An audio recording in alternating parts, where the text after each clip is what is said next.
जब दुनिया का पहला परमाणु बम बना तो शायद सबको यही लगा होगा कि अब ताकत का खेल हमेशा के लिए तय हो गया है। पर ऐसा हुआ नहीं। आज 10 देशों के पास दुनिया की सबसे खतरनाक टेक्नोलॉजी का कोड है। तो चलिए आज इसी की कहानी देखते हैं कि ये सब हुआ कैसे। पहले परमाणु बम ने किसी जंग को खत्म नहीं किया, बल्कि इसने पूरी दुनिया में डर, जासूसी और महत्वाकांक्षा की एक ऐसी होड़ शुरू कर दी जो आज तक नहीं रुकी है। तो आज हम इस पूरी कहानी को 5 हिस्सों में समझेंगे। ये दौड़ शुरू कैसे हुई, फिर कोल्ड वॉर ने इसे कैसे आगे बढ़ाया, कैसे नए देश इस क्लब में शामिल हुए, क्षेत्रीय दुश्मनी ने इसे कैसे हवा दी, और आखिरकार आज हम कहाँ खड़े हैं।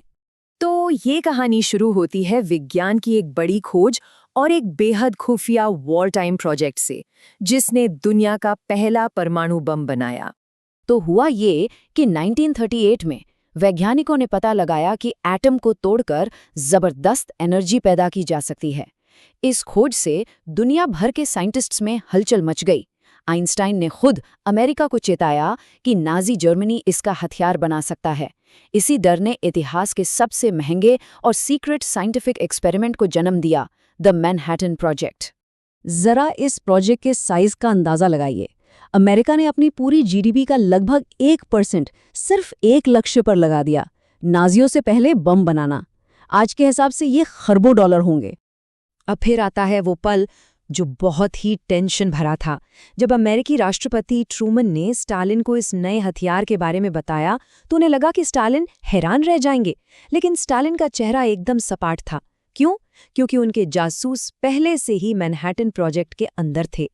यहीं से असल में एक नए छुपे हुए युद्ध की शुरुआत हो गई थी।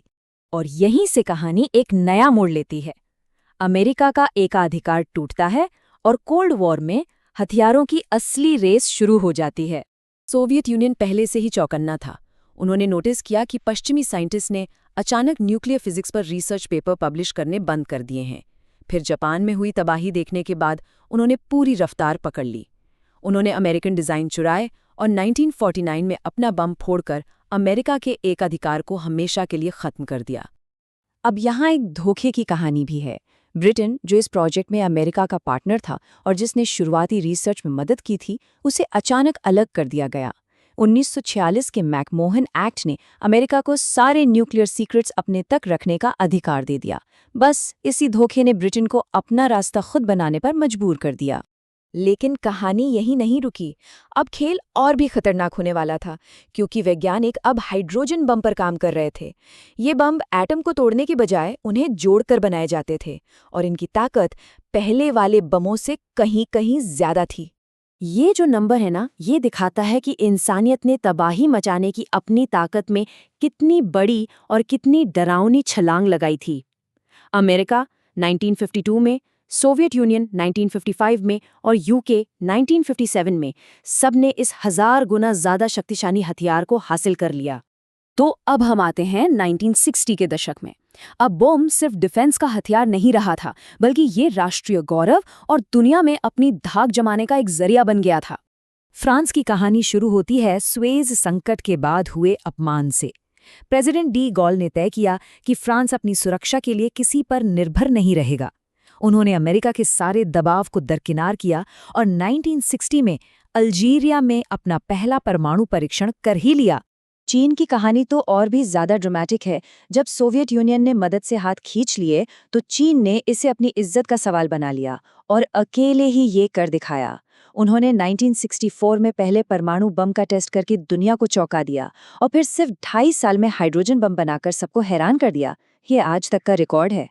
अब कहानी का फोकस ग्लोबल पावर से हटकर रीजनल लड़ाइयों पर आ जाता है, जहां बम बनाने की वजह बहुत पर्सनल और लोकल हो गई। इस लिस्ट में सबसे रहस्यमयी नाम है इजराइल का। वो आज तक न तो मानते हैं और न ही इनकार करते हैं कि उनके पास न्यूक्लियर वेपन है। उन्होंने अमेरिकी जासूसों तक को नकली दीवारों से धोखा दिया और इस प्रोग्राम को तब तक गुप्त रखा जब तक कि मोर्डकै वानुनु नाम के एक टेक्नीशियन ने 1986 में इसका पर्दाफाश नहीं कर दिया। और अब आते हैं भारत और पाकिस्तान की कहानी पर, जो एक दूसरे को जवाब देने की कहानी है। भारत ने चीन से खतरे को देखते हुए 1974 में अपना पहला परीक्षण किया, जिसका कोडनेम था स्माइलिंग बुद्धा। जवाब में पाकिस्तान ने अपना प्रोग्राम तेज किया और 1998 में टेस्ट किया। लेकिन यहाँ एक बहुत ज़रूरी बात है, उनकी पॉलिसी का फ़र्क। भारत नो फर्स्ट यूज़ का वादा करता है, जबकि पाकिस्तान पहले इस्तेमाल की संभावना को खुला रखता है। और पाकिस्तान की इस रेस में एक बहुत बड़ा ट्विस्ट जासूसी का था। AQ खान नाम के एक वैज्ञानिक ने नीदरलैंड से सेंट्रीफ्यूज के टॉप सीक्रेट ब्लूप्रिंट्स चुरा लिए, जिससे पाकिस्तान को अपने न्यूक्लियर प्रोग्राम में जबरदस्त बढ़त मिल गई। तो चलिए अब कहानी को आज के दौर में लाते हैं, जहां नियम और डर दोनों ही नए हैं। ये शायद इस पूरी कहानी का सबसे अनोखा चैप्टर है। साउथ अफ्रीका ने दुनिया से अलग थलग पड़ जाने के डर से 1980 के दशक तक 6 न्यूक्लियर बम बना लिए थे।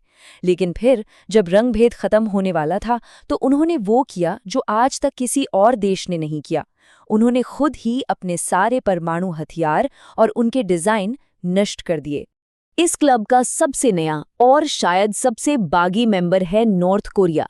अपने शासन को बचाने के लिए ये इकलौता देश है जो परमाणु अप्रसार संधि से बाहर निकल गया, सिर्फ अपना बम बनाने के लिए, और 2006 में पहला टेस्ट किया। तो सवाल ये है कि ये सब टिका किस पर है? एक बहुत ही डरावने आइडिया पर, जिसे कहते हैं म्यूचुअली अश्योर्ड डिस्ट्रक्शन या MAD। मतलब अगर किसी ने हमला किया तो जवाब में वो भी पूरी तरह तबाह हो जाएगा। ये एक नाजुक शांति है जिसे समुद्र की गहराइयों में छिपी न्यूक्लियर सबमरीन बनाए रखती हैं, जो जवाबी हमले के लिए हमेशा तैयार रहती हैं। तो आज हम खड़े कहाँ हैं?